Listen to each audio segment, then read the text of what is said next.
प्रणाम करो। मंगल भवानी अमंगल हारी द्रव सुदर्शन अजल्य दीन दया विद्रव संहारी हरो नाथ संकट। ब्रह्मा जी ने कहा, हे पुत्र, अब मैं भस्म के महात्म्य का वर्णन करता हूँ। भस्म दो प्रकार की होती है, एक महाभस्म, दूसरी स्वल्प भस्म। मतलब महाभस्म होगी बहुत बड़ी भस्म होगी महा, और स्वल्प में थोड़ी सी, जिसकी वैल्यू थोड़ी सी हो। अच्छा, देखिए क्या कहता है ये। हाँ, महाभस्म शिव जी का मुख्य स्वरूप है एवं स्वल्प भस्म की अनेक शाखाएं हैं, जिसमें श्रौत, स्मार्त, लौकिक ये तीन अत्यंत प्रसिद्ध हैं। जो भस्म वेद की रीति से धारण की जाती है उसे श्रौत कहा जाता है, और जो भस्म स्मृति अथवा प्राणों की रीति से धारण की जाती है उसे स्मार्त भस्म कहते हैं। और जो भस्म संसारी अग्नि से उत्पन्न होती है और धारण की जाती है उसे लौकिक कहा जाता है। पहले तथा दूसरे प्रकार की भस्म केवल ब्राह्मणों को ही धारण करनी चाहिए तथा तीसरे प्रकार की भस्म को सब वर्णों को अपने शरीर पर लगाना चाहिए। ब्राह्मणों को उचित है कि वे वेद मंत्र का उच्चारण करते हुए भस्म धारण करें, परंतु वर्णों और शिव जी का नाम लेकर ही भस्म धारण करनी चाहिए। हे नारद, मैं विष्णु जी तथा अन्य सभी देवताओं, उपदेवता आदि जो भस्म लगाते हैं, योगी, सिद्ध, नाग आदि में कोई ऐसा भी नहीं है जो भस्म न लगाता हो। वेद का कथन है कि बिना भस्म धारण किए सब प्रकार के आचार तथा पूजन निष्फल हो जाते हैं, क्योंकि ऐसे मनुष्य पर ना तो शिव जी कृपा करते हैं और ना कोई उनका कार्य सिद्ध होता है। भस्म का महात्म्य अनादि तथा अनंत है, उसका किसी भी प्रकार वर्णन नहीं किया जा सकता। सब लोग अपनी अपनी बुद्धि के अनुसार ही उसका वर्णन करते हैं। हे नारद, भस्म को धारण करने में कुल और वर्ण का विचार नहीं होता। भस्म धारण करने वाले मनुष्य को तीर्थ के समान समझना चाहिए।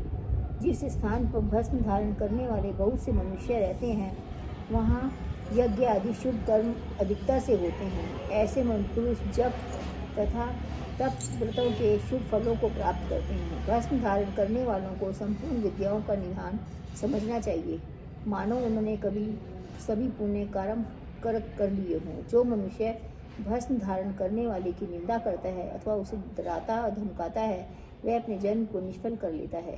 हे नारद, पुरुष, स्त्री, वृद्ध, तरुण, बालक आदि सभी लोग भस्म को धारण कर सकते हैं। भस्म धारण करने वाले को अधिक पवित्रता की आवश्यकता नहीं है। जो मनुष्य त्रिपुंड एवं भस्म के समान की रक्षा करते हैं उसे शिव जी का भक्त समझना चाहिए।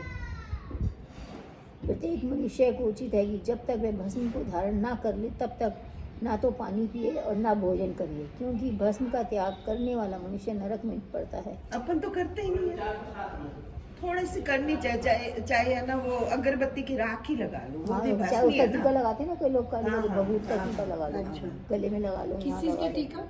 वो काली धूप बत्ती जलती है, हाँ, वो भी बबूती हो गई, उसका लगा लो।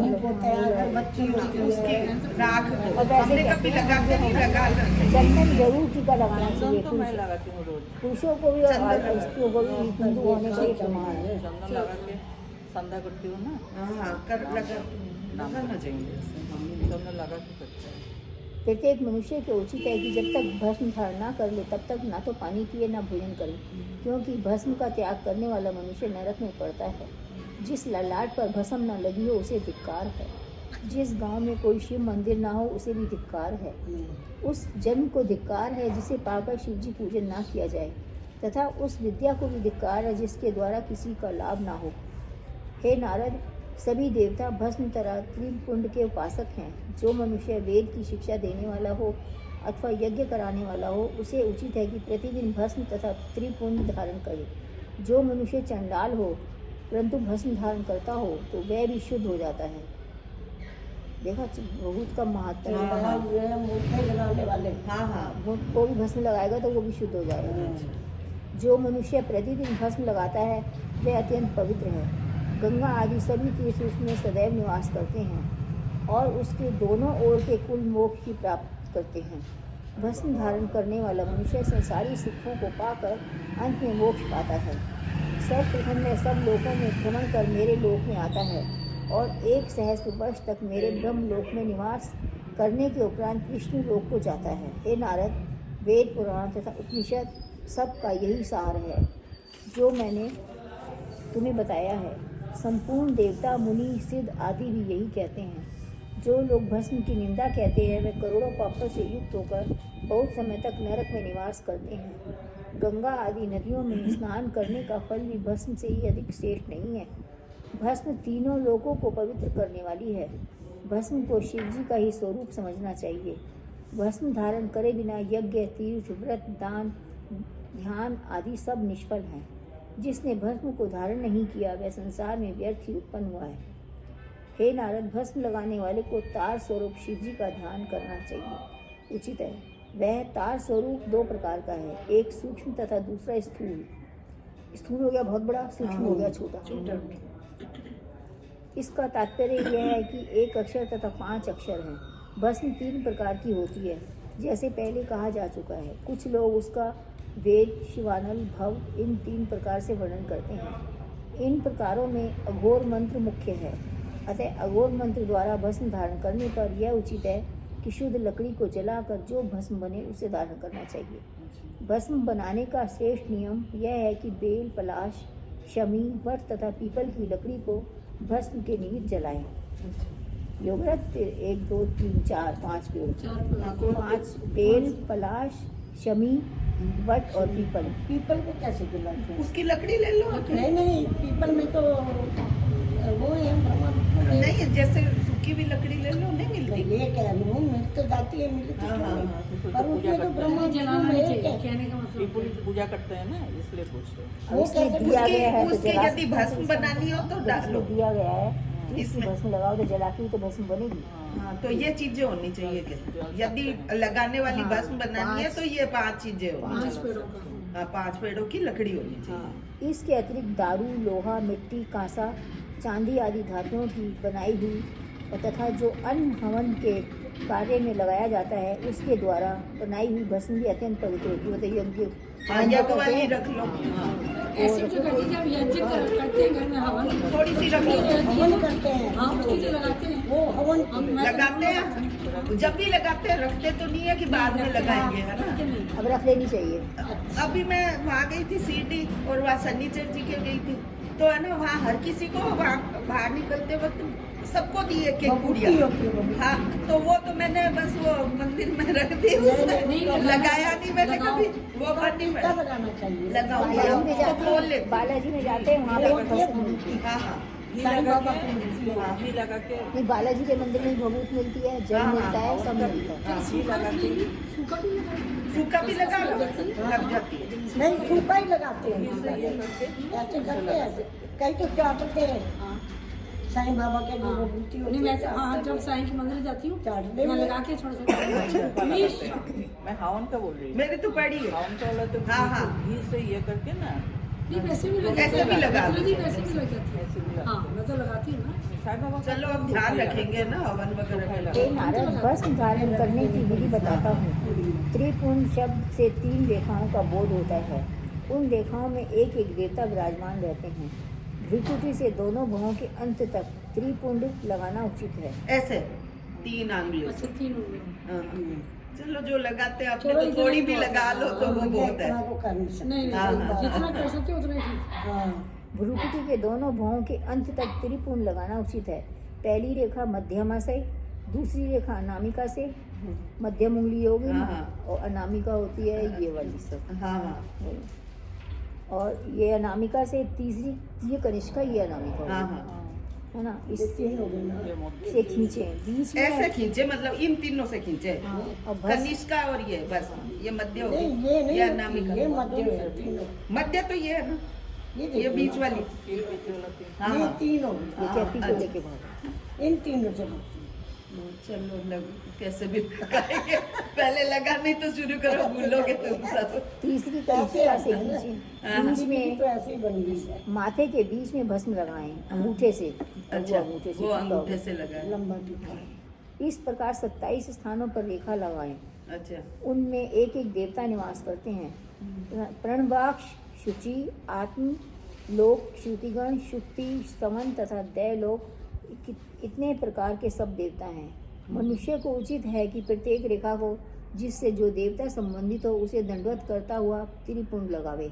ऐसा करने से मुक्ति प्राप्त होती है। हे नारद, सिर, ललाट, कर्ण मतलब कान, नेत्र, नासिका, मुख, कंठ, भुजा, उदर, छाती, पंजर, नाभि, मुष्क, त्रिबली, दोनों जांघों के मध्य का भाग तथा चरण, यह सब 32 स्थान है।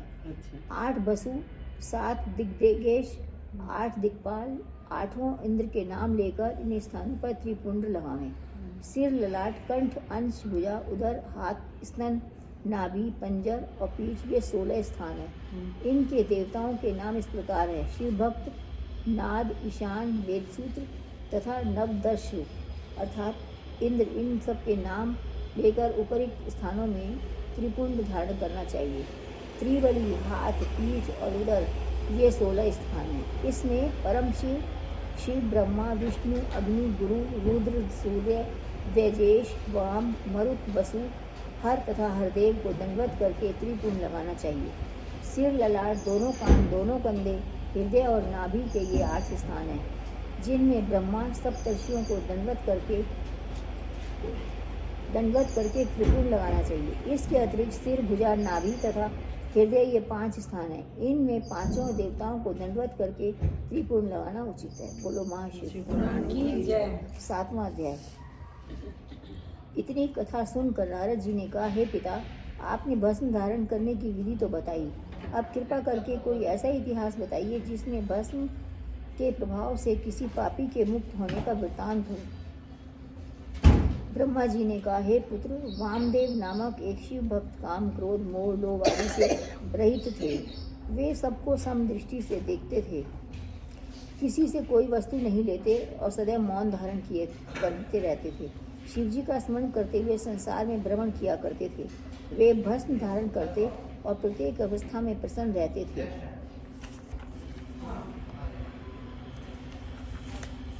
उनकी परम हंस गति को देखकर सब लोग उन्हें श्रद्धापूर्वक प्रणाम करते थे। हे नारद, एक दिन वे क्रौंचारण्य वन में आ पहुँचे। उस वन में केवल भूत प्रेत रहते थे। वहीं एक अत्यंत भयानक ब्रह्म राक्षस भी रहता था। कोई भी मनुष्य भय के कारण मन नहीं जाता था। वह ब्रह्म राक्षस अपने पापों के कारण बहुत दिनों से भूखा प्यासा था। अतः जब उसने वामदेव को वहाँ आते हुए देखा तो उन्हें खाने के लिए दौड़ पड़ा, परंतु मुनि को कोई भय नहीं हुआ। वे चुपचाप अपने स्थान पर खड़े रहे। यह देखकर ब्रह्म राक्षस उनके शरीर से लिपट गया और यह अभिलाषा करने लगा कि मैं उन्हें दोनों भुजाओं से उठाकर एक ही गिलास में खा जाऊं। परंतु जिस प्रकार चिंतामणि का स्पर्श करने से लोहा सोना बन जाता है, उसी प्रकार शिव भक्त वामदेव के शरीर का स्पर्श करते ही उस राक्षस के संपूर्ण पाप नष्ट हो गए और वह शुद्ध हो गया। शिवजी की महिमा को देखो। जो राक्षस वामदेव को भक्षण करने के लिए आया था, वही आनंदित हो उनके सामने हाथ जोड़कर खड़ा हो गया। वामदेव के शरीर में जो भस्म लगी हुई थी, वह उस ब्रह्म राक्षस को भी लग गई। इसीलिए ऐसा परिवर्तन हुआ। भस्म की महानता बताई। कहाँ वो उनको खा जाता। हे नारद, जब वह ब्रह्म राक्षस वामदेव के चरणों पर गिरकर हाथ जोड़कर प्रणाम करता हुआ बोला, हे प्रभु, आपका स्पर्श से मुझे अत्यंत सुख प्राप्त हुआ है। अब आप कृपा करके मेरा उद्धार कीजिए। हे स्वामी, यदि आप मुझ पर अनुग्रह करेंगे तो मैं इस अधम शरीर से मुक्ति प्राप्त कर जाऊंगा। यह सुनकर वामदेव बोले, हे राक्षस, तुम किस पाप के कारण ब्रह्म राक्षस हुए? वह वृतांत मुझे सुनाओ। इस भयानक शरीर को पाकर भूख प्यास के बिना तुम अत्यंत व्याकुल रहते हो, यह मैं देख रहा हूँ। हे नारद, वामदेव के ये वचन सुनकर ब्रह्म राक्षस दंडवत करता हुआ बोला, हे प्रभु, मैं इस जन्म से पूर्व 25वें जन्म में यवन देश का राजा था। उस समय मेरा नाम दुर्जन था। मैं अत्यंत पापी, अहंकारी, क्रोधी तथा बुद्धिहीन था। मैंने वेद शास्त्रों का निरादर करते हुए सब गर्भवती स्त्रियों के साथ भोग किया। उसके अतिरिक्त जो स्त्रियां भोग करने के योग्य थीं, उन्हें मैंने अपने बंदी गृह में डाले रखा। हे स्वामी, मैं पर स्त्रियों से भोग विलास में मग्न रहा, परंतु अपनी स्त्री के साथ कभी मैथुन नहीं किया। एक बार मेरे शत्रुओं ने मुझे दुर्बल जानकर चढ़ाई कर दी, मुझे राज्य से च्युत कर दिया। बुद्धिमान मंत्री भी घृणापूर्वक मेरा साथ छोड़कर चले गए। उसी शोक में मेरी मृत्यु हो गई। जब यमराज के गण मुझे पकड़कर यमपुरी ले गए, तब यम की आज्ञा के अनुसार उन्होंने मुझे रुधिर के कुएं में, भयानक वन में, जहाँ कोई भी प्राणी रुधिर के कुएं में डाल दिया तदुपरांत मुझे पिशाच का जन्म प्राप्त हुआ। खून के खून। एक भयानक महावन में जहाँ कोई भी प्राणी ना था, यमराज ने मुझे जन्म दिया। वहाँ मैं 100 वर्षों तक भूख प्यास से व्याकुल रहकर मृत्यु को प्राप्त हुआ। फिर मुझे तीसरे जन्म में सिंह, चौथे में अजगर, पांचवें में बिच्छू, कैसी कैसी योनियों में गया। छठे में सुअर, सातवें में गर्ग, दुष्ट था वो, दुष्ट। सातवें में गर्ग, आठवें में श्वान कुत्ता, हम्म। नौवें में फेरू, 10वें में बैल, 11वें में हिरण, 12वें में बंदर, 13वें में भैंसा, 14वें में नेवला, 15वें में कौवा, 16वें में खच्चर, 17वें में गधा, 18वें में बिल्ली, 19वें में बकरी, 20वें में मछली, 21वें में चूहा, 22वें में मेंढक, 23वें में घुग्गू, घुग्गू क्या होता है, तथा 24वें जन्म में चिड़िया होता है। गुग्गू एक चिड़िया होती है ना। गुग्गू एक चिड़िया। 24वें जन्म में हाथी का शरीर प्राप्त हुआ। गोंगे गोंगे गोंगे। गोंगे 24वें जन्म में हाथी का शरीर प्राप्त हुआ। हे ब्रह्मन, यह जो आप मेरा ब्रह्म राक्षस का शरीर देख रहे हैं, सो मेरा 25वां जन्म है। इस शरीर को पाकर मैं अत्यंत बुरे बुरे जन्म है। इसी शरीर को पाकर मैं अत्यंत दुखी हूँ। मुझे खाने के लिए कुछ नहीं मिलता और मैं अपने पापों का स्मरण करता हुआ दिन रात रोता रहता हूँ। ना जाने मैंने कौन सा जप तप योग तीर्थ अथवा व्रत किया था जिससे कि मैं इस शुभ गति को प्राप्त हुआ, और आपने यहाँ आकर मुझे मुझ सरीखे पापी को दर्शन दिए। हे नाथ, मैं समझता हूँ कि अब मेरे अच्छे दिन आ गए हैं, अतः आप मेरे ऊपर विशेष अनुग्रह कर मेरा दुख दूर कर दें। इतना कहकर ब्रह्म राक्षस हाथ जोड़कर खड़ा हो गया। बोलो श्री भगवान की जय। 8वां अध्याय। ब्रह्मा जी बोले, हे नारद, ब्रह्म राक्षस की बात सुनकर वामदेव ने उत्तर दिया, हे राक्षस, सब भस्म की महिमा है। मेरे शरीर में भस्म लगी हुई है, उसका स्पर्श तुमने पाया है, इसीलिए तुम यह ज्ञान प्राप्त हुआ है और तुम्हारे पूर्व जन्म के सभी पाप नष्ट हो गए हैं। जिस प्रकार शिवजी के इन चरित्रों का वर्णन नहीं किया जा सकता, उसी प्रकार भस्म की महिमा भी अवर्णनीय है। इस संबंध में मैं तुम्हें एक इतिहास सुनाता हूँ। हे ब्रह्म राक्षस, प्राचीन समय में एक ब्राह्मण गौड़ देश में रहता था। वह महापापी, अधर्मी, चोर, मिथ्यावादी, पर स्त्रीगामी था। एक दिन वह ब्राह्मण एक शूद्र के घर उसकी स्त्री से भोग करने के लिए गया। उस समय शूद्र ने उसे कुकर्म करते देख लिया और क्रोध में भरकर मार डाला। तदुपरांत उसने उसके शरीर को अपने घर से बाहर फेंक दिया। प्रातःकाल होने पर उसके मृत शरीर में किसी प्रकार का भस्म उड़कर लग गई, जिससे उसके मस्तक, भुजा और हृदय पर रेखाएं पड़ गई। अतः जब उसे लेने के लिए यमराज के गण पहुंचे तो उसी समय शिवजी के गणों ने भी वहां पहुंचकर यमदूतों को भगा दिया और स्वयं उस पापी ब्राह्मण को विमान में चढ़ाकर शिवजी के पास ले गए। तब यमराज स्वयं शिव गणों के समीप पहुंचकर पूछने लगे, हे शिव गणों, तुम इस महापापी ब्राह्मण को हमारे दूतों के हाथ से छुड़ाकर क्यों ले जा रहे हो? हमें अत्यंत आश्चर्य है कि जिस ब्राह्मण ने चोरी तथा व्यभिचारी जैसे कुकर्म किए हैं और अंत में ऐसी बुरी मृत्यु को प्राप्त हुआ, वह शिव लोक को किस प्रकार जा रहा है।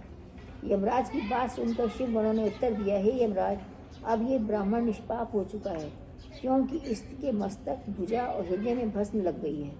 भस्म लगने के कारण ही हम इसे भगवान सदाशिव की आज्ञा के अनुसार शिवपुरी में ले जा रहे हैं। इस प्रकार यमराज से कहकर शिवजी के गण उस पापी ब्राह्मण को शिवजी के समीप ले पहुँचे। तब वह शिवजी की सेवा में संलग्न होकर सुखपूर्वक निवास करने लगा। यह वृत्तांत सुनाकर वामदेव ने कहा, हे ब्रह्म राक्षस, भस्म को शिवजी के वस्त्र तथा आभूषण के समान समझना चाहिए। सभी देवता, ऋषि, मुनि सदैव भस्म धारण किए रहते हैं, अतः तुम्हारी पाप मुक्ति का कारण इस भस्म का प्रभाव ही है। इतनी कथा सुनाकर ब्रह्मा जी ने कहा, हे नारद, भस्म के महात्म्य को सुनकर जब ब्रह्म राक्षस के संपूर्ण पाप नष्ट हो गए, तब उसने वामदेव के चरणों पर गिरते हुए हाथ जोड़कर इस प्रकार का, हे प्रभु, मेरे भाग धन्य हैं जो मुझे आज आपके दर्शन मिले। अब आप कृपा पूर्वक मुझे इस जन्म से मुक्त कर दीजिए। एक बार आप और भी सुनिए। अब मुझे वह याद आ गई है। यह वह बात है कि मैं जिस जन्म में राजा था, उस समय मैंने एक ब्राह्मण को थोड़ी सी पृथ्वी दान में दी थी। अतः मृत्यु के उपरांत जब मैं यमलोक पहुंचा, तब यमराज ने मुझसे यह कहा था, यद्यपि तूने महान पाप किए हैं, फिर भी तूने ब्राह्मण को पृथ्वी दान देकर जो एक पुण्य किया है, उसके प्रभाव से 25वें जन्म में तेरी भेंट एक योगी से होगी। उनकी कृपा से तेरे संपूर्ण पाप नष्ट हो जाएंगे और तू मुक्ति प्राप्त करेगा। हे प्रभु, मैं समझता हूँ कि यमराज ने जो समय बतलाया था अब वह आ पहुँचा है। हे नाथ, मैंने पहले जन्म में महान पाप करने के कारण पिछले अनेक जन्मों में अनेक प्रकार के दुख उठाए हैं। आप जैसे परोपकारी मनुष्यों को कल्प वृक्ष के समान कहा गया है, क्योंकि वे स्वयं तो निष्पाप होते ही हैं, दूसरों को भी पापों से भी अपनी दया से नष्ट करते रहते हैं। इस प्रकार वह ब्रह्म राक्षस अपना मस्तक नीचे किए हुए हाथ जोड़कर वामदेव के समीप खड़ा हो गया। हे नारद, उसकी बात सुनकर वामदेव ने अत्यंत प्रसन्न हो शिव गिरजा का स्मरण किया। तदुपरांत उन्होंने अपनी झोली में से थोड़ी सी भस्म निकालकर उसके मस्तक पर त्रिपुंड लगाया तथा अन्य अंगों में भी भस्म लगाई। उस भस्म के लगते ही ब्रह्म राक्षस के संपूर्ण पाप नष्ट हो गए और वे अत्यंत पवित्र हो गया। उसके शरीर भी पहले जन्म के समान अत्यंत सुंदर एवं तेजस्वी हो गया। उसी समय आकाश से एक विमान आया, उसमें बैठे हुए शिवगण उस राक्षस रूपी राजा को अपने साथ बिठाकर शिवपुरी को ले गए। वहां पहुंचकर वह शिवगणों में सम्मिलित हो गया। हे नारद, भस्म की ऐसी महान महिमा है, जो मनुष्य भस्म के इस महात्म्य को पढ़ता सुनता तो दूसरों को सुनाता है, उसे दोनों लोकों में सुख प्राप्त होता है। बोलो महाशिव पुराण की जय। 9वां अध्याय। आप देव से आए, भस्म की महानता निकल गई। अच्छा था कि भस्म लगाना चाहिए थोड़ी सी। जैसे हवन होता है, कुछ भी होता है, रोज लगानी चाहिए। धूपबत्ती जलाते हो, रोज की लगा लो। लगानी चाहिए माथे पे ऐसे तो इसमें तो काफी कुछ जैसे अगरबत्ती की होती है, धूप की होती है, यज्ञ की हो, हवन जैसे होते हैं। उसकी रख लेनी चाहिए, वो लगानी चाहिए। हे नारद, उसकी बात सुनकर वामदेव के अत्यंत प्रसन्न शिव गिरजित हो गया। 9वां अध्याय। इतनी कथा सुनकर नारद जी बोले, हे पिता, आपने मुझे अत्यंत श्रेष्ठ आख्यान सुनाया है। अब मैं आपसे एक अन्य बात पूछता हूँ। जो मनुष्य वेद के जानने वाले तथा परम ज्ञानी हैं, उन्हीं को गुरु बनाने से और उन्हीं से उपदेश लेने पर भगवान सदाशिव प्रसन्न होते हैं तथा संपूर्ण कार्यों की सिद्धि होती है, अथवा अन्य लोगों से उपदेश लेकर भी सिद्धि प्राप्त की जा सकती है। इतनी कथा सुनाकर श्री सूत जी से ने कहा, शौनिक आदि ऋषियों, नारद जी के इस प्रश्न को सुनकर ब्रह्मा ने उनकी अत्यंत प्रशंसा की और उत्तर दिया, हे प्रभु पुत्र, श्रद्धा ही संपूर्ण मनोरथों को पूरा करने वाली तथा संपूर्ण पापों को नष्ट करने वाली होती है। श्रद्धालु होने पर नीच लोगों पर भी देवता कृपा किया करते हैं। बिना श्रद्धा के सभी कार्य निष्फल हो जाते हैं। जब तप, यज्ञ, हवन, मंत्र, तंत्र, पूजन, स्मरण, ध्यान आदि सभी कार्य श्रद्धा के बिना व्यर्थ हैं। भगवान सदाशिव ने अपने श्री मुख से कहा है कि सुख दुख और पाप पुण्य की प्राप्ति भावना के कारण ही होती है। बिना श्रद्धा के किए हुए सभी कर्म निष्फल हो जाते हैं।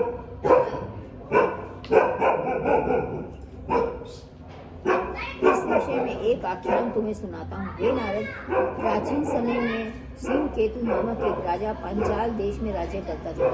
वह संपूर्ण विद्याओं से युक्त शिव जी का परम भक्त था। एक दिन वह श्रेष्ठ सैनिकों को साथ लेकर शिकार खेलने के लिए वन में गया। उसके साथ ही एक शबर जाति का शंकर नामक मनुष्य भी था। वन में जाकर उसने एक शिवालय देखा, जिसमें टूटी फूटी शिला अर्घे से बाहर पड़ी हुई थी। शंकर ने उस शिवलिंग को अत्यंत प्रेम पूर्वक अपने हाथों में उठा लिया और राजा के समीप पहुंचकर उसे दिखाते हुए इस प्रकार बोला, हे प्रभु, मैं इस शिवलिंग का पूजन करना चाहता हूँ, अतः आप मुझे पूजन की विधि बता देने की कृपा करें। हे नाथ, यद्यपि मैं नीच जाति का हूँ, परंतु मैंने यह सुना है कि नीचों को भगवान सदाशिव के पूजन एवं ध्यान का अधिकार प्राप्त है, इसलिए आप मेरी कामना को पूर्ण करने की कृपा करें। हे नारद, यह सुनकर राजा ने उत्तर दिया, हे निषाद, मैं तुम्हें शिव पूजन की यह सरल विधि बताता हूँ, जिससे शिवजी शीघ्र ही प्रसन्न होते हैं। शिवलिंग का पूजन करने वाले मनुष्य को सर्वप्रथम स्नान करके पवित्र वस्त्र धारण करना चाहिए। तदुपरांत पवित्र स्थान में बैठकर भस्म धारण करके शिवजी को स्नान कराना चाहिए।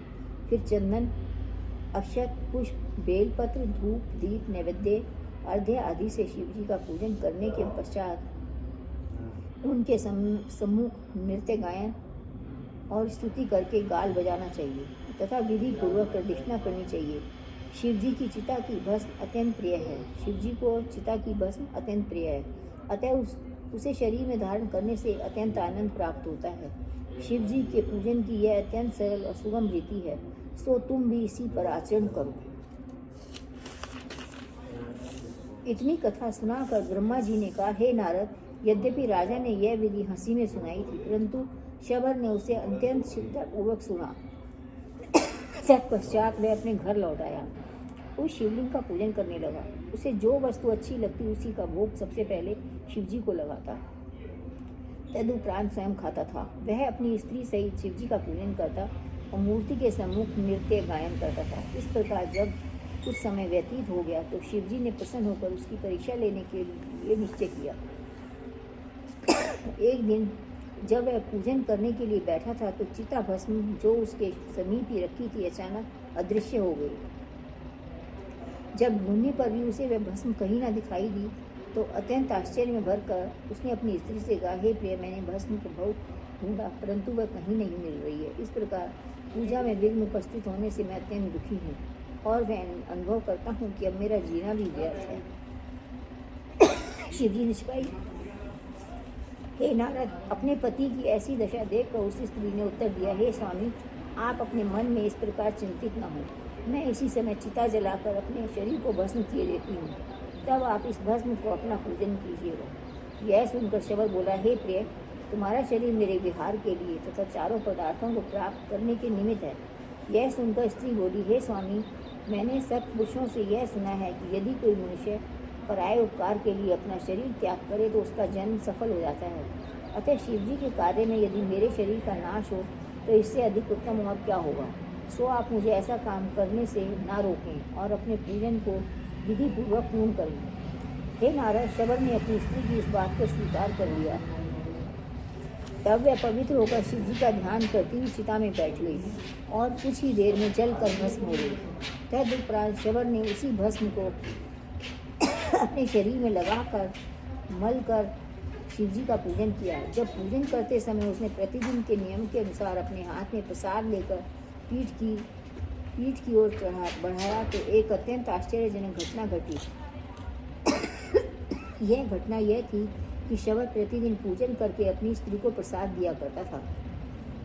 अतः नित्य नियम के अनुसार उस दिन भी ध्यान नहीं रहा और उसकी पत्नी जलकर भस्म हो गई। परंतु जिस समय उसका हाथ पीछे की ओर गया उसी समय उसने देखा उसकी स्त्री जो जलकर भस्म हो गई थी फिर से जीवित हो गई और पहले के समान ही वस्त्र आदि से सुसज्जित होकर अपने मुख से शिव का उच्चारण करती हुई उसके सामने चली आ रही है। जब वह स्त्री हाथ जोड़कर उसके सम्मुख आ बैठी तब शबर ने आश्चर्यचकित होकर उससे पूछा, अरे तू तो भस्म हो गई थी, तब जीवित किस प्रकार हो गई। यह सुनकर पत्नी ने उत्तर दिया, हे पति, मैंने जिस समय अग्नि में प्रवेश किया तो मुझको कोई दुख नहीं हुआ, ऐसा लगा मानो मैं अमृत के कुंड में बैठ गई हूँ। तदुपरांत जब मैं भस्म हो गई तो किसी ने मुझे फिर से जीवित कर दिया। ये शिव जी ने करा ना, कृपा करनी। परीक्षा ले रहे थे ना। भस्म इतना बड़ा त्याग है। हर एक नहीं कर सकता। पहले जमाने के अंदर इसलिए पहले तो सती हो जाती है। पर ये तो जिंदे पे ही सती हो गई। हाँ, जिंदा पे हो गई, भस्म लगाने के लिए भस्म बन गई। इतनी कथा सुनाकर ब्रह्मा जी ने कहा, हे नारद, जिस समय वे दोनों वार्तालाप कर रहे थे उसी समय शिव जी ने अत्यंत प्रसन्न होकर 4 गणों सहित अपना विमान उसके पास भेज दिया। शिव जी के गणों ने वहां आकर शबर तथा शबरी को अत्यंत स्नेहपूर्वक उस विमान में बिठा लिया। तदुपरांत उन दोनों को शिव लोक ले गए, जहाँ वे शिव स्वरूप को प्राप्त हो आनंद पूर्वक निवास करने लगे। हे नारद, भस्म ऐसी ही महिमा है भस्म की। जो मनुष्य पवित्रता पूर्वक भस्म को धारण करता है तथा शिव के गणों का वर्णन करता है, उन दोनों लोकों में आनंद प्राप्त होता है। मुझे दे दो। खत्म हो गया ना। लगते हैं ना। शिव पुराण की जय। जय।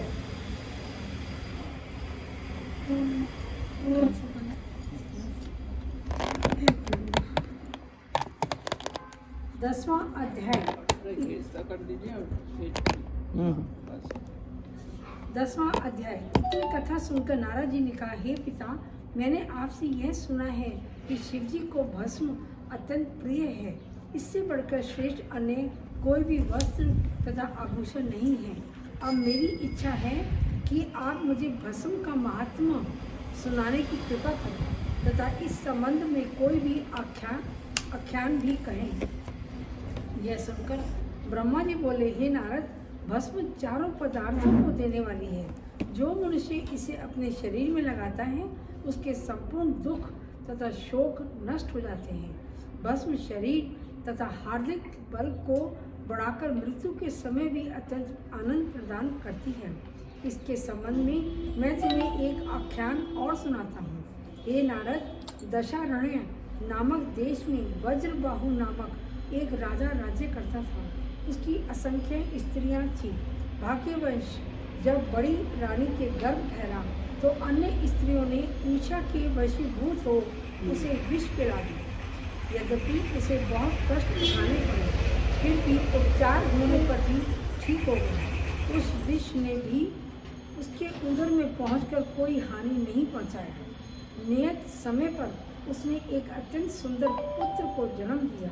यह देखकर उसकी सौतों को और भी अधिक ईर्ष्या होने लगी, परंतु विष के प्रभाव से नवजात शिशु हर समय रोता रहता था तथा रानी भी पुत्र के जन्म के उपरांत अत्यंत व्याकुल होने लगी। उस राजा ने बड़े बड़े श्रेष्ठ वैद्यों को बुलाकर अनेक उपचार कराए, परंतु उससे कोई लाभ नहीं हुआ।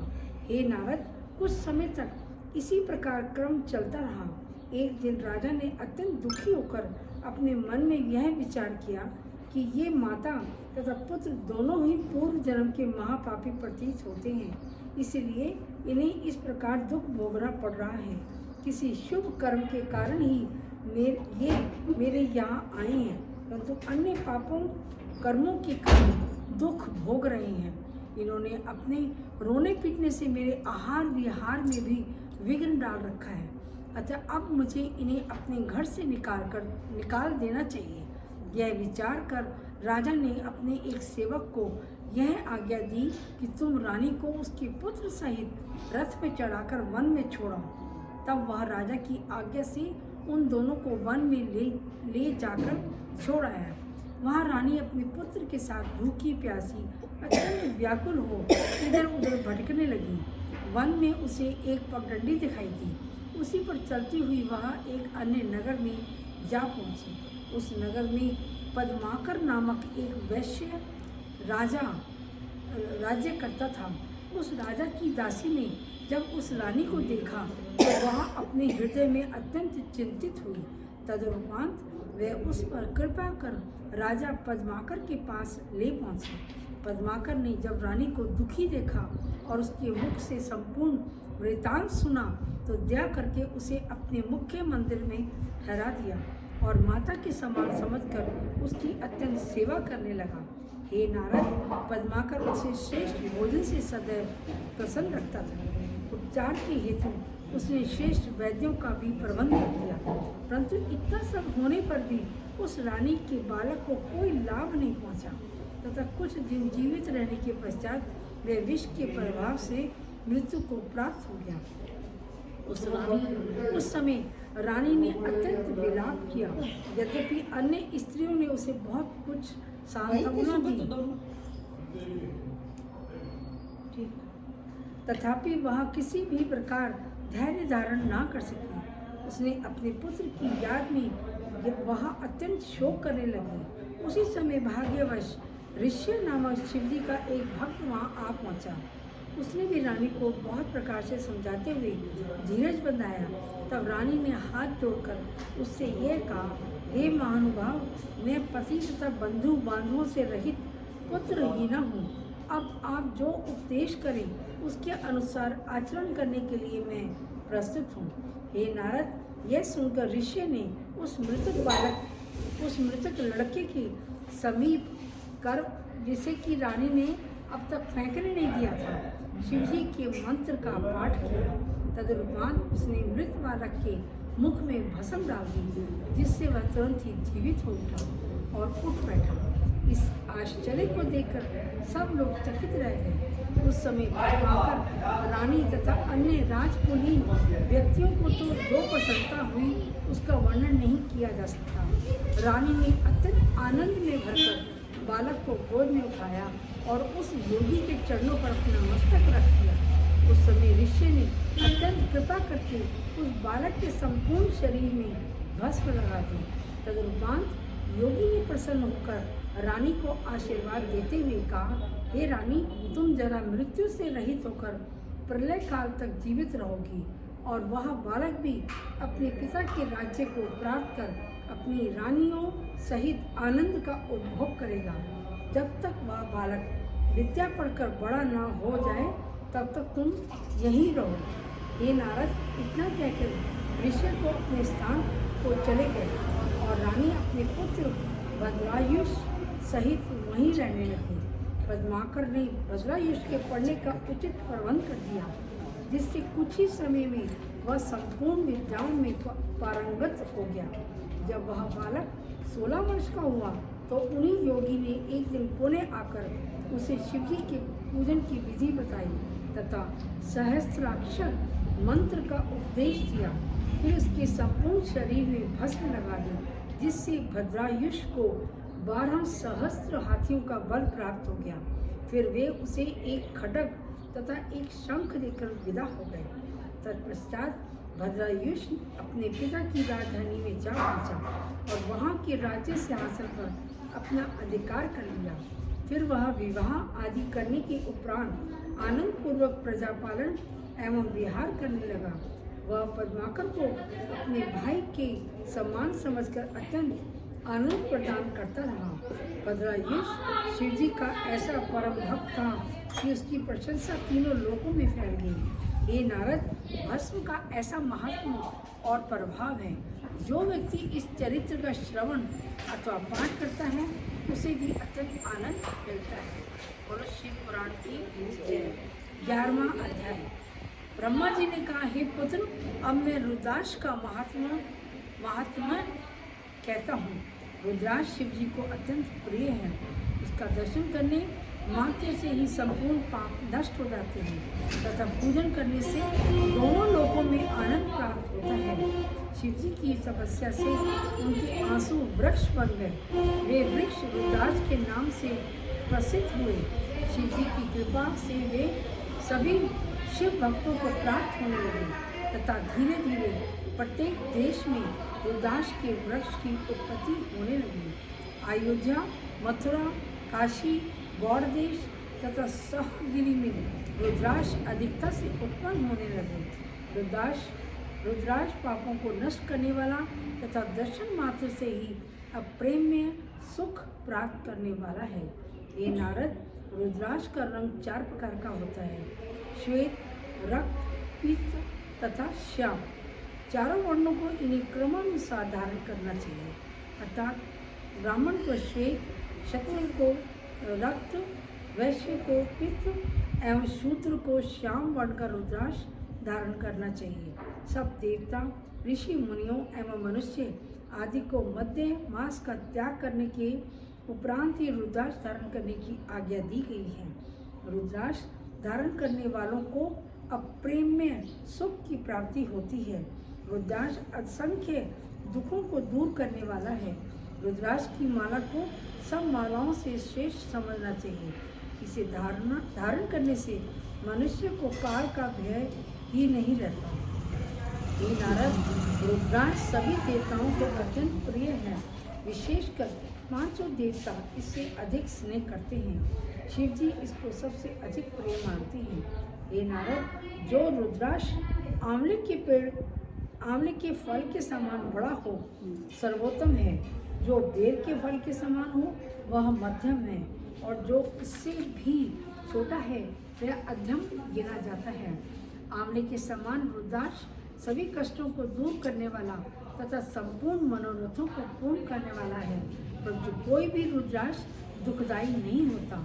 जो रुद्राक्ष भुगची के समान छोटा हो उसे संपूर्ण मनोरथों को प्रदान करने वाला समझना चाहिए।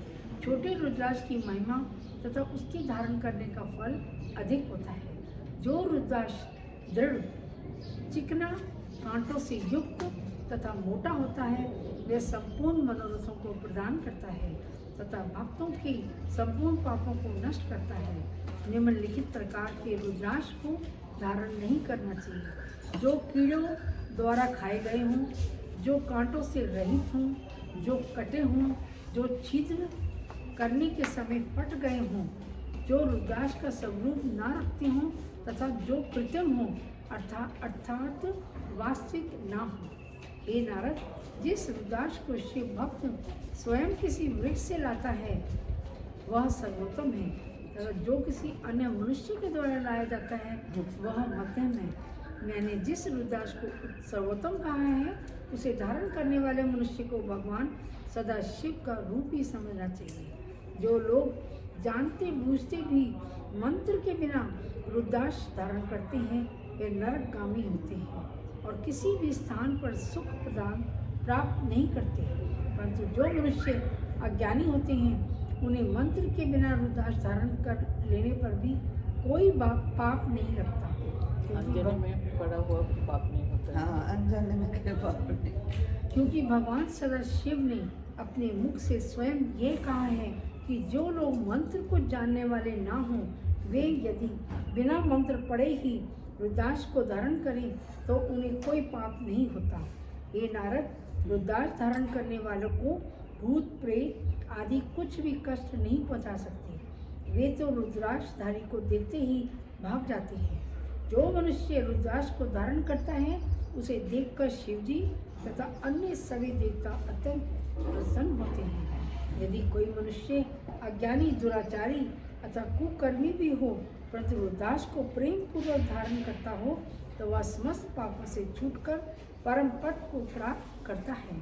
जो मनुष्य रुद्राक्ष की माला पहनकर हाथ पर मंत्र को जप करता है उसे 10 गुना अधिक फल मिलता है। जो मनुष्य रुद्राक्ष को अपने शरीर पर धारण करता है उसे ना तो अकाल मृत्यु का भय रहता है और ना ही कोई कष्ट ही प्राप्त होता है। हे नारद, रुद्राक्ष को सभी वर्णों तथा सभी आश्रमों के मनुष्य को धारण करना चाहिए। शूद्र को भी रुद्राक्ष धारण करने का अधिकार है। रुद्राक्ष धारण करने के हेतु श्रद्धा एवं विश्वास को भी आवश्यक कहा गया है। जो मनुष्य दिन के समय रुद्राक्ष धारण करता है उसकी पिछली रात्रि के संपूर्ण पाप नष्ट हो जाते हैं और जो रात्रि के समय रुद्राक्ष धारण करता है उसके दिन के सभी पाप नष्ट हो जाते हैं। अतः उचित तो यह है कि रुद्राक्ष हर समय धारण किए रहना चाहिए। जो लोग भस्म का त्रिपुंड लगाते हैं, रुद्राक्ष धारण करते हैं तथा जटा रखते हैं वे नरकगामी नहीं होते और संसार में उन्हें कुछ भी पाप नहीं लगता।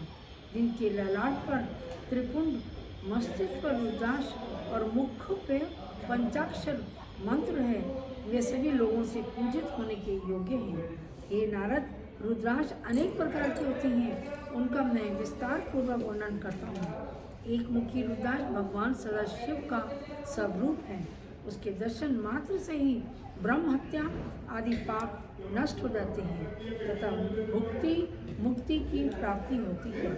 जिसने ऐसे रुद्राक्ष को पा लिया उसे परम सौभाग्यशाली समझना चाहिए। ऐसे रुद्राक्ष को धारण करने वाला मनुष्य हर समय पवित्र तथा पापों से रहित रहता है। द्विमुखी रुद्राक्ष धारण करने से गोवध का प्राप नष्ट हो जाता है, जिसको धारण करने वालों के सभी मनोरथ पूरे होते हैं और उसके घर में सुख की सभी सामग्रियां उपस्थित रहती हैं। त्रिमुखी रुद्राक्ष को धारण करने से धन तथा आयु की वृद्धि होती है एवं स्त्री हत्या का पाप नष्ट हो जाता है। उसे धारण करने वाले को तीसरे दिन आने वाला ज्वर कभी नहीं सताता।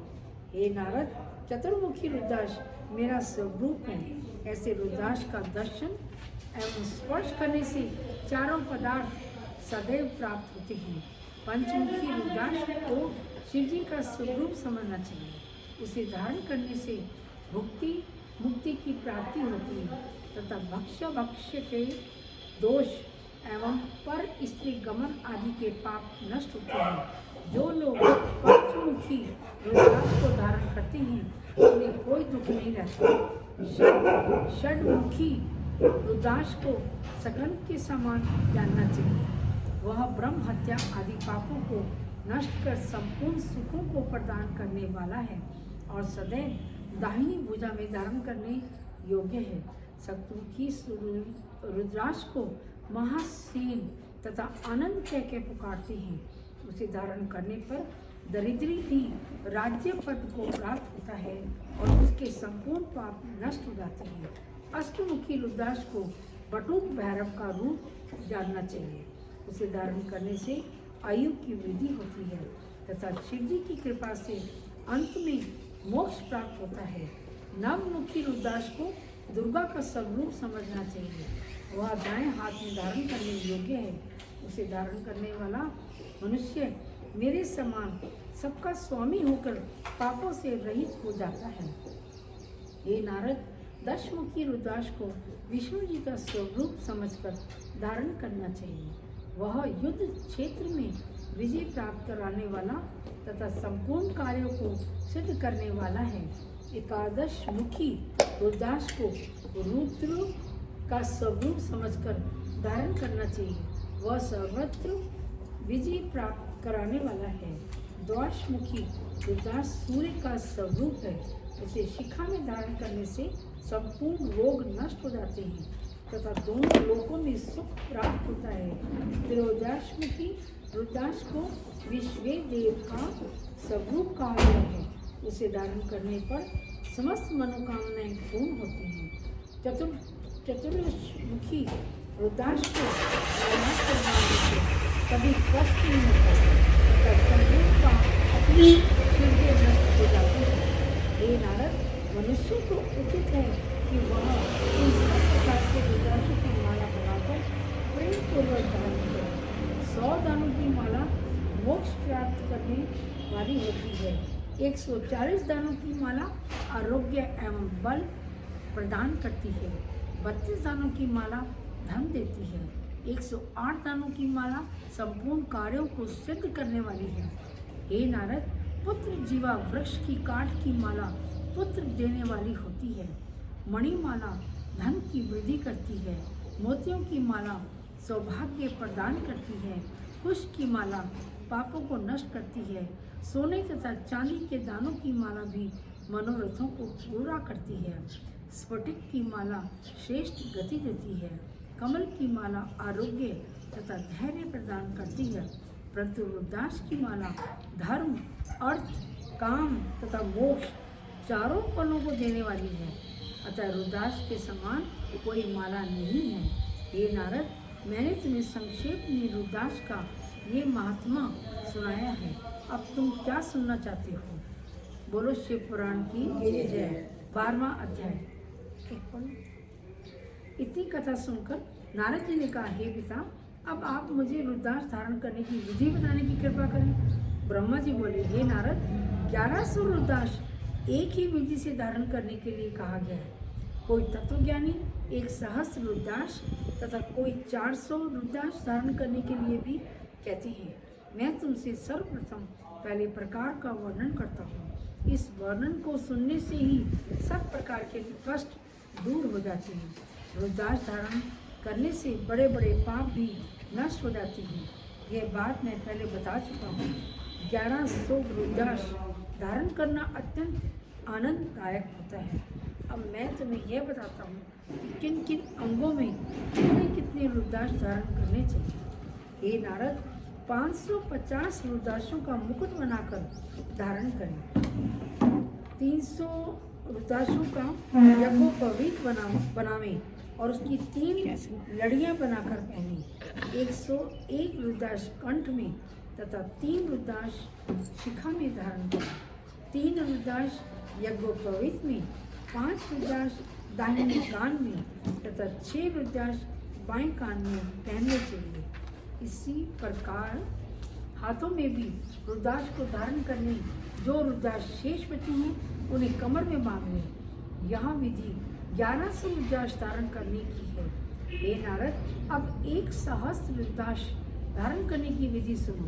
300 रुद्राक्षों का मुकुट बनावे, 35 रुद्राक्षों की माला बनाकर कंठ में पहने, 500 रुद्राक्ष कंधे में पहने, 108 रुद्राक्षों का उपवीत बनावे, दोनों भुजाओं में 32 रुद्राक्ष धारण करें, दोनों हाथों में 16 रुद्राक्ष धारण करें तथा शेष रुद्राक्षों को कमर में धारण करें। इस प्रकार जो सहस्त्र रुद्राक्षों को धारण करता है उसके सभी पाप नष्ट हो जाते हैं तथा उसे दोनों लोकों में अत्यंत आनंद प्राप्त होता है।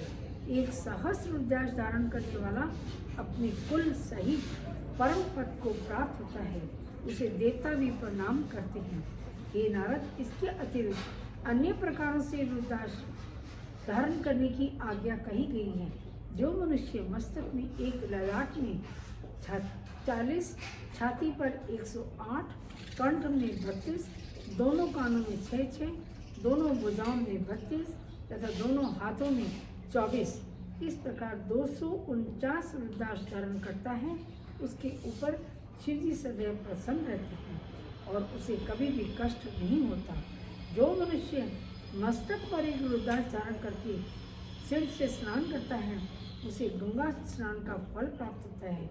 जो मनुष्य बिना जल के भी रुद्राक्ष का पूजन करता है वह शिव गिरिजा के पूजन का फल प्राप्त करता है। जो मनुष्य प्रतिदिन रुद्राक्ष की पूजा करता है वह राजा के समान अपार धन प्राप्त करता है। जो मनुष्य प्रतिदिन रुद्राक्ष को धारण किए हुए मृत्यु को प्राप्त होता है वह शिव पद को प्राप्त करता है। रुद्राक्ष की महिमा के संबंध में मैं तुम्हें एक और आख्यान सुनाता हूँ, उसे ध्यानपूर्वक सुनो। ये नारद, गंगा के पश्चिम दिशा में देवी दत्त नामक एक क्षत्रिय राजा राज्य करता था। उसने किसी से भी शिव पूजन का उपदेश नहीं लिया करता था। जो भी वह झाड़ी के वृक्ष के नीचे कुएं के तट पर स्थित किसी देवता का पूजन किया करता था, उसके नगर का एक तेली मरकर बेताल हो गया। एक दिन उस बेताल ने झाड़ी के समीप आकर राजा को अपना स्वरूप दिखाया। राजा उसे अपनी प्रजा का ही आदमी पहचान कर तथा मरे हुए को जीवित देखकर अत्यंत आश्चर्यचकित हो गया। यह विचार करने लगा कि अरे, यह मरा हुआ मनुष्य किस प्रकार जीवित हो गया है। अतः उसने बेताल से पूछा, तुम तो मर गए थे, फिर यहाँ कैसे आप पहुँचे हो? बेताल ने उत्तर दिया, हे राजन, अब मैं बेताल होकर एक यमदूत का गण बना हुआ हूँ। मैं यहाँ जिस कार्य से आया हूँ उसे तुमसे कहता हूँ। कुछ देर में यहाँ एक वैश्य आएगा, वह बैल के मारने से मर जाएगा। वह वैश्य महापापी है, अतः उसकी मृत्यु होते ही मैं उसे बांधकर यम के समीप ले जाऊंगा। यह सुनकर राजा ने कहा, तुम मेरे समीप आओ, मैं तुमसे कुछ और बातें करना चाहता हूँ। बेताल ने यह बात स्वीकार कर ली और वह राजा के समीप जा पहुँचा। हे नारद, अभी राजा बेताल से कुछ और बात नहीं कह पाया था कि तब तक वहाँ एक वैश्य आ पहुँचा। उसके साथ एक बैल भी था। वैश्य ने बैल को कुएं के समीप बांधकर स्वयं स्नान करने की इच्छा की, परंतु जिस समय वह पगड़ी बांधे हुए बैल के समीप पहुँचा उस समय बैल ने उस वैश्य को अपने सींगों से घायल करके मार डाला। वैश्य के मरते ही बेताल ने उसे बांधकर यमराज के पास ले जाने की इच्छा की, परंतु उसी समय शिवजी के गण वहां आ पहुंचे और बेताल से ये कहने लगे, हे बेताल, तुम इस वैश्य को छोड़ दो। शिव गणों की बात सुनकर बेताल ने उत्तर दिया, हे शिव गणों, इसने अपने जीवन में कोई एक शुभ कर्म नहीं किया है, अतः मैं इसे बांधकर यमराज के पास ले जाता हूँ। यह सुनकर शिव गणों ने उत्तर दिया, हे बेताल, इस वैश्य के मस्तक में रुद्राक्ष बंधा हुआ है, इसीलिए इसके सब दोष भस्म हो गए। वह पापी नहीं रहा, तुम इसे शीघ्र छोड़ दो। इतने पर भी जब बेताल ने उसे नहीं छोड़ा तब शिवजी के गणों ने उसे त्रिशूल से मारकर घायल कर दिया और वैश्य को उसके हाथ से छुड़ा लिया। विमान पर चढ़ाकर शिवजी शिवपुरी में ले गए। वहां जाकर शिवजी की आगे से शिवजी का गण हो गया। उधर बेताल ने राजा से सब वृत्तांत कहकर अपने मन में अत्यंत दुख किया। तदुपरांत वह यमराज के पास चला गया।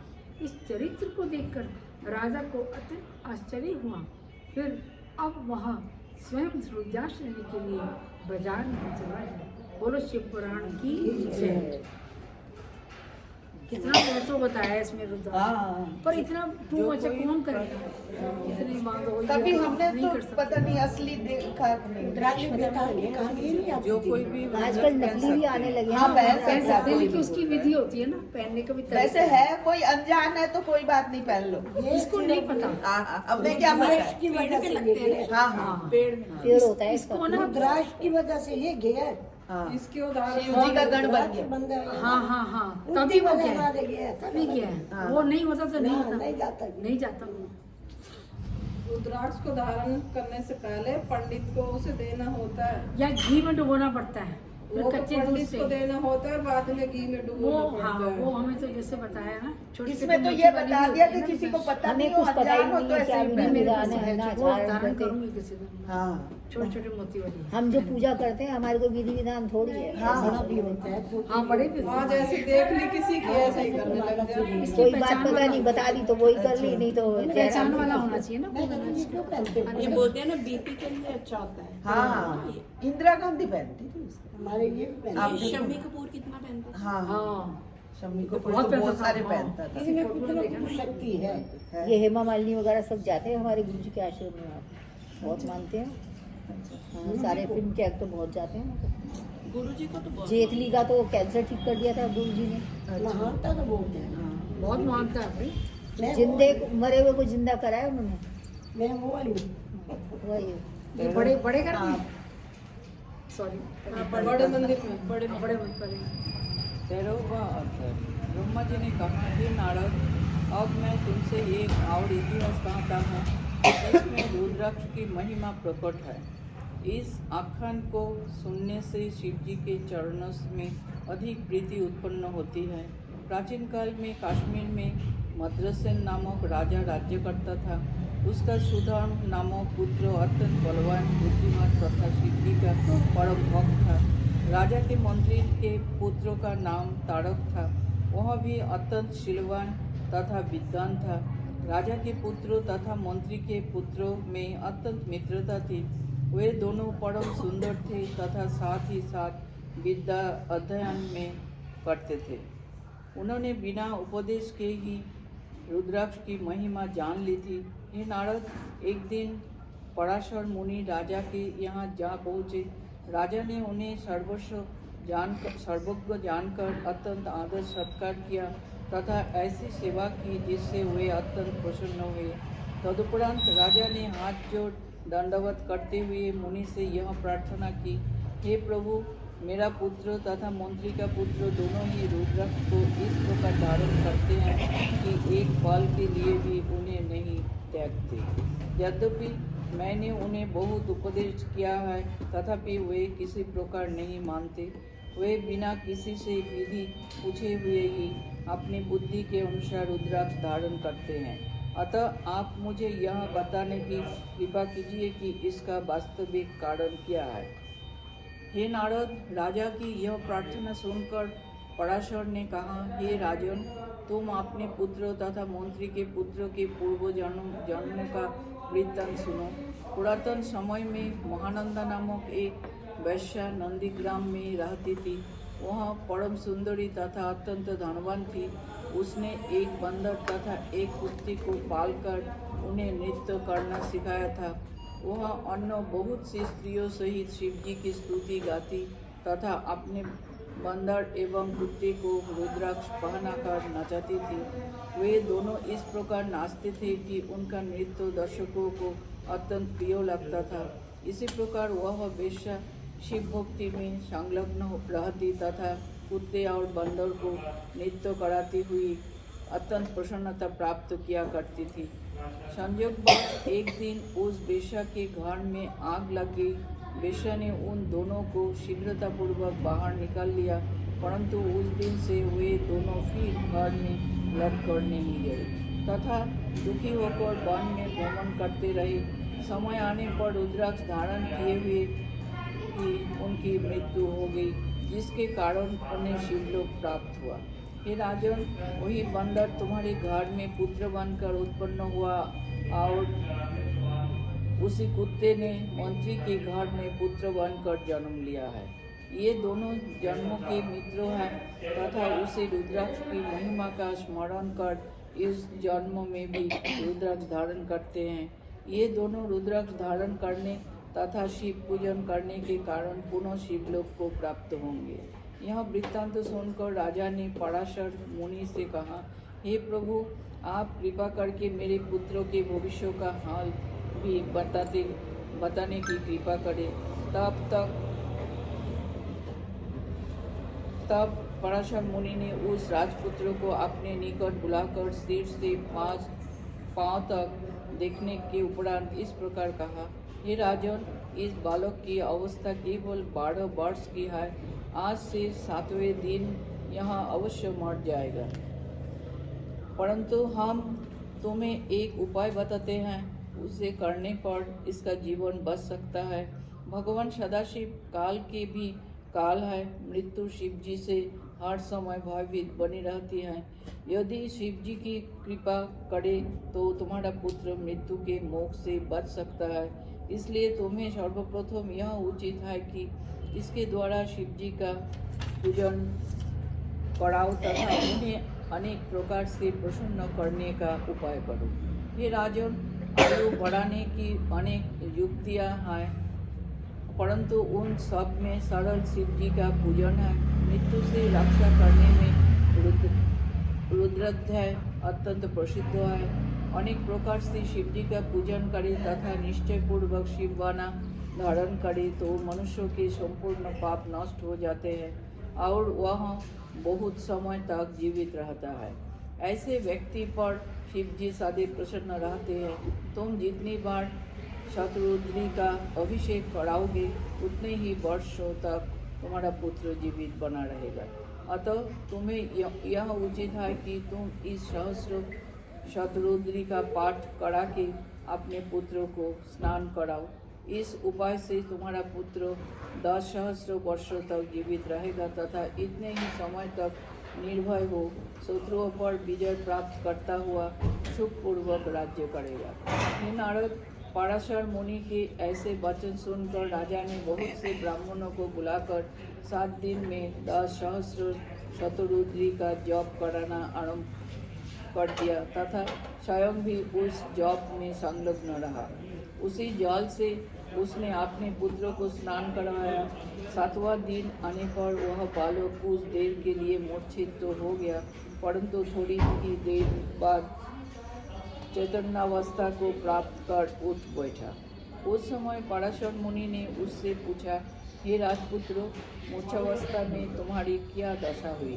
तब राजपुत्र ने यह उत्तर दिया, हे मुनिराज, मैंने यह देखा कि एक भयानक रूपधारी मनुष्य हाथ में डंडा लेकर मेरा वध करने के लिए आ रहा था, परंतु उसी समय एक महावीर ने आकर उस मनुष्य को अपने वरुण पास से बांध लिया तथा वे उसे मारते पीटते हुए एक और चले गए।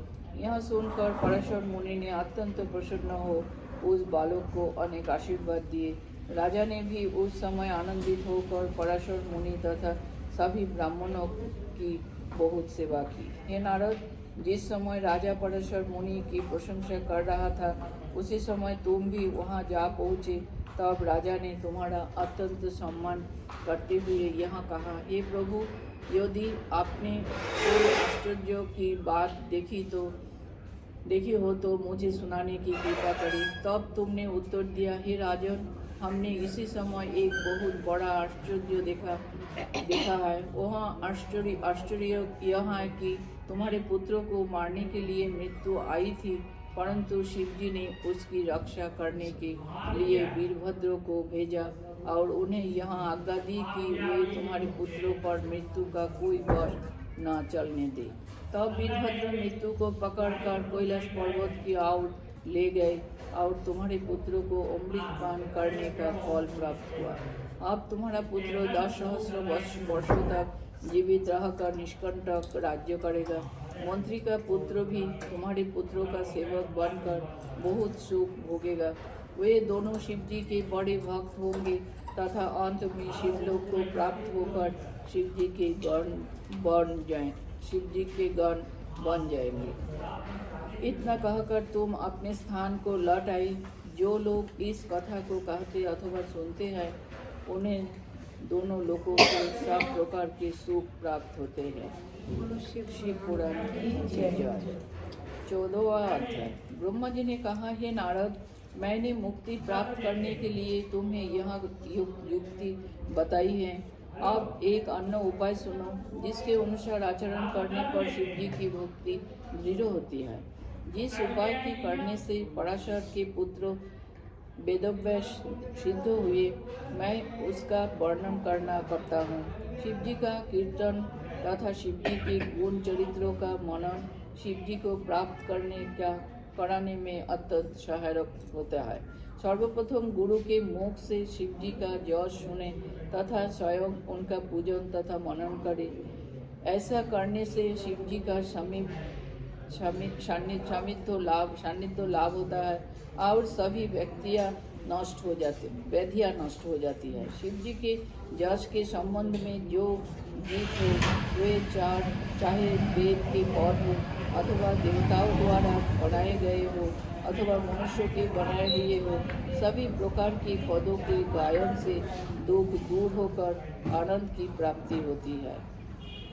इस प्रकार शिव जी का गान श्रवण करने तथा वर्णन करने के उपरांत उनका युक्तिपूर्वक शुद्ध हृदय से मनन करना चाहिए।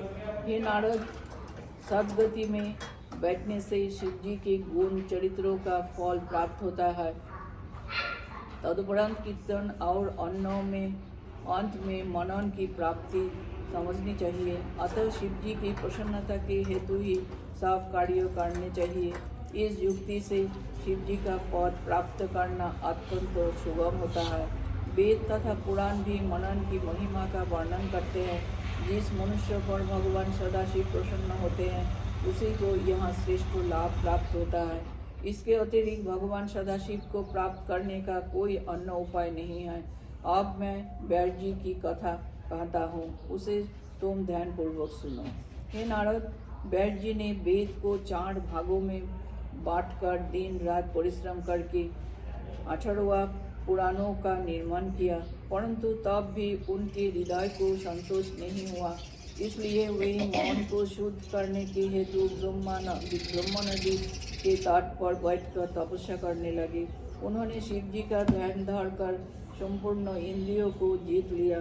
तब शिव जी ने व्यास जी को ऐसा कठिन तप करते हुए देखा तो उन्होंने प्रसन्न होकर सनत कुमार को व्यास जी के निकट जाने की आज्ञा दी। उस समय सनत कुमार ने व्यास जी के पास पहुंचकर उन्हें अपना दर्शन दिया। व्यास जी ने सनत कुमार का पूजन करते हुए उनकी बहुत प्रकार से स्तुति की। उस समय मेरे पुत्र सनत कुमार ने अत्यंत प्रसन्न होकर व्यास जी से इस प्रकार कहा, हे व्यास जी, आप सुखदेव जी के पिता तथा ऋषि मुनियों के स्वामी हैं। अपने सब जीवों पर दया करके वेद के 4 विभाग किए हैं तथा सबका उपकार करने के हेतु 18वां पुराणों का निर्माण किया है। परंतु हम आपसे यह पूछते हैं कि आप एक बड़े परिवार के संरक्षक होते हुए भी इस प्रकार कठिन तप क्यों कर रहे हो? हमें ऐसा प्रतीत होता है कि आपका हृदय कुछ उचट सा गया है।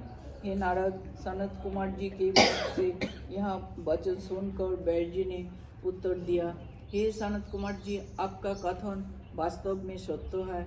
मैंने वेदों को विभाजित करके सब पुराणों को बनाया है तथा परोपकार के लिए अत्यंत परिश्रम भी किया है। मैं संसार में सबका गुरु बनकर प्रसिद्ध हुआ हूँ, परंतु इतने पर भी मुझे मुक्ति धर्म का लाभ नहीं हुआ है। इसलिए मैं यह तपस्या कर रहा हूँ। इस तप के प्रभाव से यदि आप यहाँ मुझे सेवक समझकर आए हैं तो कोई आश्चर्य की बात नहीं है, क्योंकि आप सर्वज्ञ तथा दूसरों की भलाई करने वाले हैं। आशा है अब आप मुझे कृपा करके कोई ऐसा उपाय बताएंगे जिससे मेरा मन शुद्ध हो और मैं मुक्ति को प्राप्त करूं। हे नारद, यह सुनकर सनत कुमार ने उत्तर दिया, हे व्यास जी, शिव जी की माया को कोई नहीं जान सकता। वह संपूर्ण संसार में को मोहित करने वाली है। शिव भक्ति के बिना वह सब लोगों को अनेक प्रकार के कष्ट भी देती है। यद्यपि आपने वेदों के विभाग किए तथा पुराणों को बनाया है, परंतु इतने पर भी आपने न तो धर्म को जाना है और न शिव जी के तत्वों को ही जाना है। हे बैठ जी, पुरातन काल में मैं अज्ञानी होकर संजय रूपी समुद्रों में व्यर्थ ही भ्रमण करता रहा। मैंने तीनों लोकों में भ्रमण किया, परंतु मुक्ति प्राप्त करने का उपाय मुझे ज्ञात नहीं हो सका। तब मैं शिव जी की माया से मोहित हो मंदराचल पर्वत पर जा पहुंचा। वहाँ मैंने एक स्थान पर निश्चल भाव से बैठकर बहुत समय तक एकाग्रचित्त हो तपस्या की। मैंने इंद्रियों पर विजय प्राप्त करके शिव जी का स्मरण किया। उस समय शिव जी ने प्रसन्न होकर मेरा संदेह दूर करने के लिए नंदीश्वर को आज्ञा दी। तब जब नंदीश्वर मेरे पास आए, तब मैंने उन्हें प्रणाम करते हुए उनके आगमन का कारण पूछा। उस समय शिव जी के अंश तथा सभी गणों के स्वामी नंदीश्वर ने मुझ पर अत्यंत अनुग्रह करके इस प्रकार कहा, हे सनत कुमार, भगवान सदाशिव की यश का कीर्तन श्रवण तथा मनन मुक्ति को देने वाला है। अतः तुम्हें भी यहाँ उचित है कि तुम श्रवण, कीर्तन तथा मनन इन तीनों कर्मों को दृढ़तापूर्वक धारण करो। इस प्रकार मुझे उपदेश देकर नंदीश्वर शिव जी के समीप चले गए। उस समय मुझे अत्यंत आनंद प्राप्त हुआ।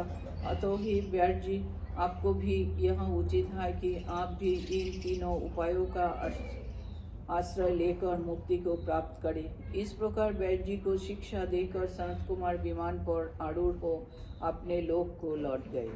इतनी कथा सुनकर नारद जी ने कहा, हे पिता, यदि कोई मनुष्य इन तीनों उपायों को न कर सके तो उसके लिए अन्य सुगम साधन और क्या हो सकता है?